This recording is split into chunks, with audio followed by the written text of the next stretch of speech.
আজকে বলেছে 230 টাকা, আমি কাল নিয়েছি 70 টাকা করে। চলে গেলে সিলগালা কইবে। কি জিনিস? 170 আর আজকে বলে 230 টাকা। ফেলে রেখে চলে গেছে, এমনটা আমরা জানতে পারছি। চাচা কঠিন জিনিস।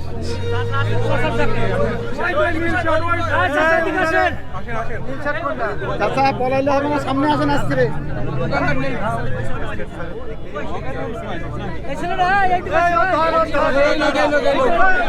ইনি বসে যান আপনি বসেন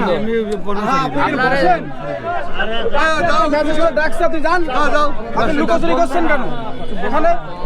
বুঝলাম না তো, আপনি এখানে বসেন, এখন বলতেন বসেন। দেখেন দর্শক, কিভাবে বোকা বানাচ্ছে।